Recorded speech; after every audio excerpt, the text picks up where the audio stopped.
Comienza el análisis en nuestra jugada crítica. Desde Chile nos acompaña Pablo Jofré, experto en relaciones internacionales, especialista en temas de Oriente Medio y el Magreb. Y como vemos también, desde España nos acompaña Juan Luis González Pérez, experto en temas de Oriente Medio y el norte de África. A ambos les doy la bienvenida a nuestro programa.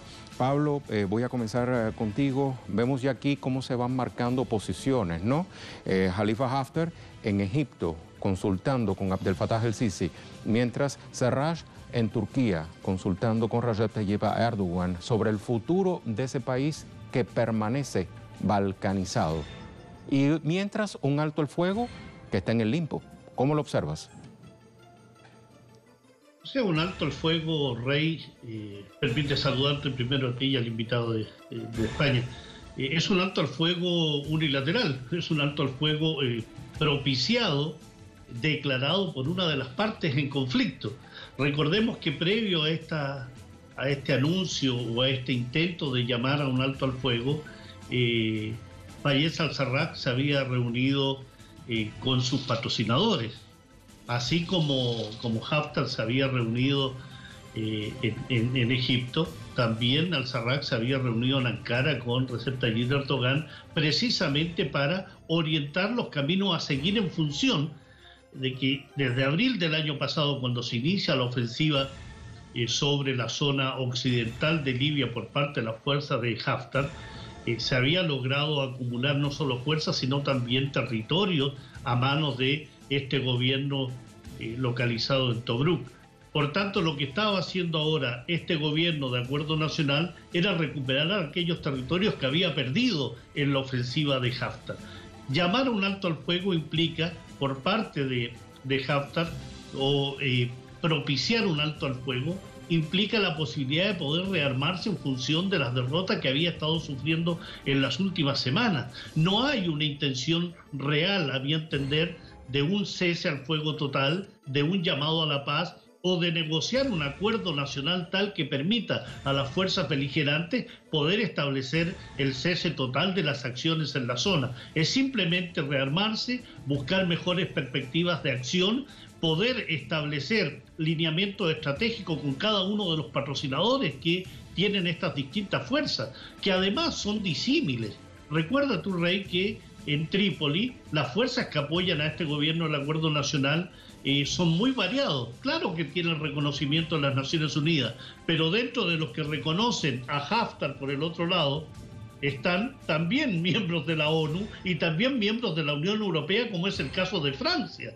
En el caso de Trípoli está Italia, está Grecia, está Turquía, Qatar. Es decir, hay una división de fuerzas tal que hace imposible pensar en un cese al fuego mientras no se pongan de acuerdo los verdaderos patrocinadores de esta guerra.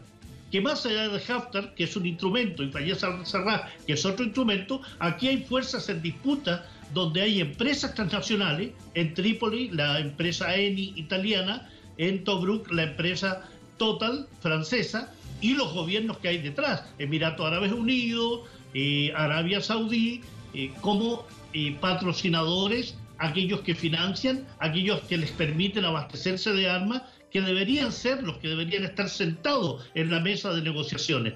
Si es Haftar y si es Fayez al-Sarraj, simplemente estamos hablando de las figuras visibles, pero hay que sentar a los que han conducido a Libia a esta catástrofe y a esta fragmentación y a esta balcanización a la que tú hacías mención, Rey.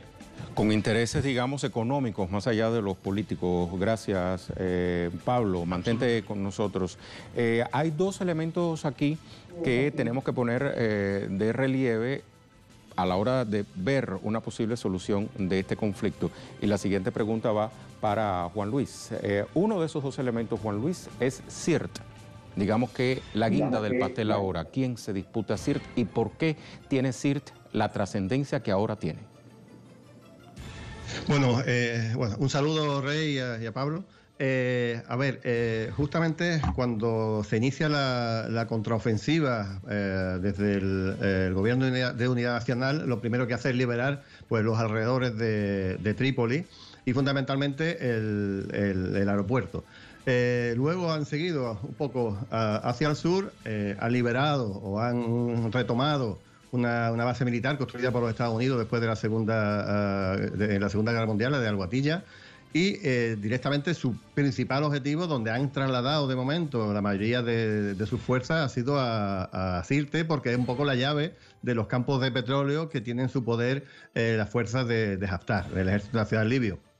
Entonces ahora mismo en los alrededores de Sirte se han ido colocando muchas de estas fuerzas y curiosamente hace un par de días nos sorprendimos, la verdad es que mucho, porque uno de los convoyes que estaba llegando hacia Sirte fue atacado por una flotilla de MiG-29 y fue destruido prácticamente en su totalidad. Y parece ser que eran aviones que decían que acababan de llegar, que los había entregado Rusia hacia el gobierno de Tobruk, ¿no? Muchos otros piensan que fueron directamente los rusos los que estuvieron impidiendo el que esa ciudad tan estratégica fuera tomada por el gobierno de Trípoli. Entonces ahora mismo todo se está jugando prácticamente alrededor de Sirte, porque bueno, podría equilibrar bastante el poder territorial que tiene uno y otro gobierno. También está pareciendo que muchos de los drones que están utilizando, drones turcos que estaban utilizándose en la guerra de Libia, están cayendo como antes no caían tanto. Parece también que han sido distribuidos muchos drones muchos antiaéreos para tumbar drones en los alrededores de Sirte. En fin, también se ha anunciado hace muy poquitas horas que la zona de una línea de suministro muy importante para Haftar acababa de caer en el sur y que a Haftar se le estaba haciendo muy duro mantener las zonas que había conquistado en los últimos años al gobierno de Trípoli. Pero ya digo, se está jugando ahora mismo el objetivo principal del gobierno de Trípoli es acabar con Sirte, recuperar Sirte y por otro lado, como estaba diciendo Pablo antes, Egipto está jugando también su baza, está preparando una gran ofensiva con blindados y fundamentalmente con tanques que los tiene en la zona del este y no va a permitir que Tobruk siga perdiendo mucho más poder territorial. Entonces, de momento, las espadas están en alto y veremos qué sucede en las próximas horas o los próximos días. Gracias, Juan Luis. Mantente también con nosotros. Pablo, el otro elemento que observamos desde aquí está, digamos que de relieve y que podría decidir el avance de una u otra fuerza, es el tema del avance o no de la hermandad musulmana. Porque uno de estos bandos persigue frenar que avance esta ideología conocida además como el Islam político, mientras que otro considera que debería imponerse en la región para peligro de muchos. Yo sé que tú tienes toda una teoría al respecto, nos gustaría que la compartas con la audiencia de Telesur. Rey, yo creo que aquí se dan las contradicciones máximas respecto al apoyo y al combate a la hermandad musulmana. Porque el partido principal, el movimiento principal que apoya al gobierno del Acuerdo Nacional en Trípoli es precisamente la hermandad musulmana. Y es un gobierno reconocido por las Naciones Unidas, donde está indudablemente como patrocinadores atrás Grecia, donde está también Italia, es decir, miembros de la Unión Europea, que son a su vez enemigos de este Islam político. Recordemos que el golpe de Estado contra la hermandad musulmana en Egipto fue propiciado precisamente por aquellos que le temían a este Islam político. Pero cuando se trata de intereses gasíferos, petrolíferos, geoestratégicos como es Libia, con aspectos que tienen que ver con la migración, que tienen que ver con el control del Sahel africano y el Magreb africano, sin duda este tema del Islam político da para mucho. Es efectivo de que Egipto le teme a la hermandad musulmana.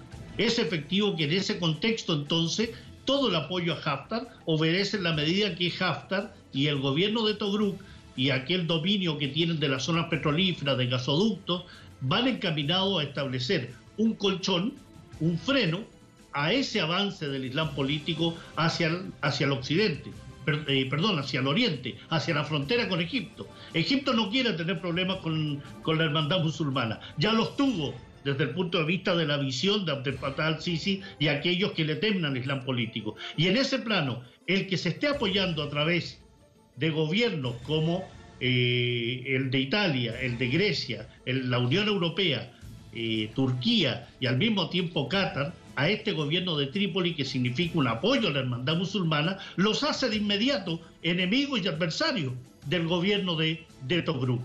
Esa hermandad musulmana indudablemente genera temor en aquellos países que ven en ese Islam político la posibilidad cierta de desestabilizarse y tener un descontrol del punto de vista del que tienen autoritariamente hoy. Egipto es un ejemplo claro.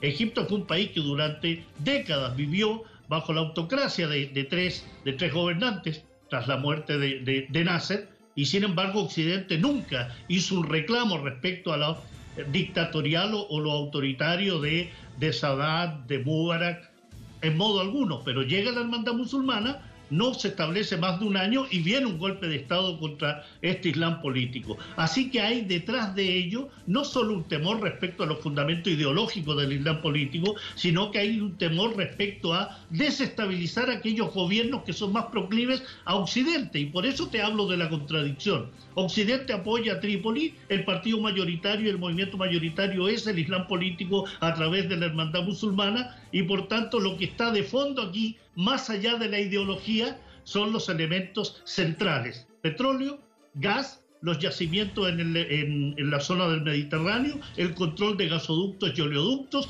el mantener una base, una franja de control francés desde el cuerno africano hasta el Atlántico a través de las bases militares y a través de la influencia que tiene Francia en la zona, y al mismo tiempo mantener el status quo respecto a las explotaciones petroleras de Total, francesa, cuarta empresa más grande del mundo en materia energética, gasífera, petrolífera y eléctrica, y Eni, en el lado de Trípoli, también una de las más grandes empresas transnacionales del mundo en materias energéticas.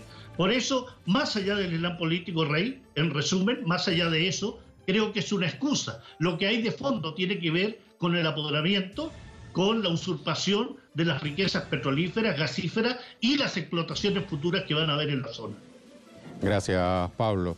En apenas par de minutos, Juan Luis, me gustaría también tocar el tema relacionado con la manera en cómo ha irradiado este conflicto en Libia en las naciones, adyacentes, porque un conflicto no se mantiene dentro de fronteras, ¿no?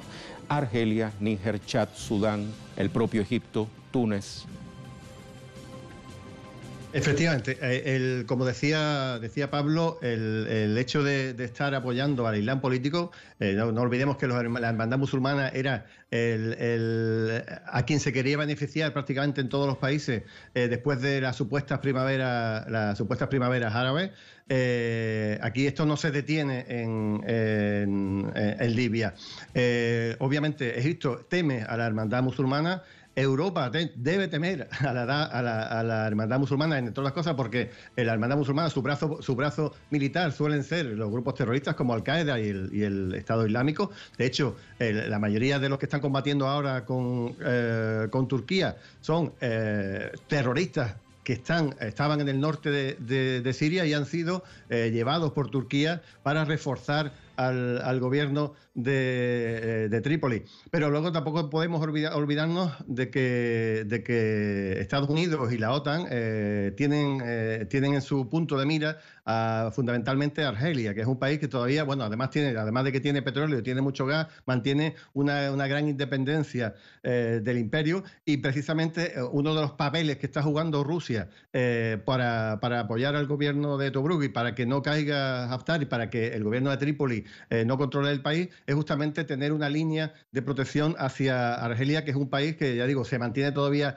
independiente del hegemón y se mantiene con un grado de alianza con Rusia bastante interesante. Pero bueno, lo que ha pasado en Libia lo sabemos, porque a partir de ahí se han desestabilizado muchos otros países, incluida la Unión Europea, con el tema de la inmigración, el auge de la extrema derecha, etcétera, y luego muchísimos milicianos que estaban en Libia han aparecido en Siria, han aparecido en Mali, han aparecido en muchos otros sitios. Me refiero a milicianos integristas, yihadistas o terroristas mercenarios, ¿no? Digo, en 2 minutos no lo puedo contar un poco más rápido.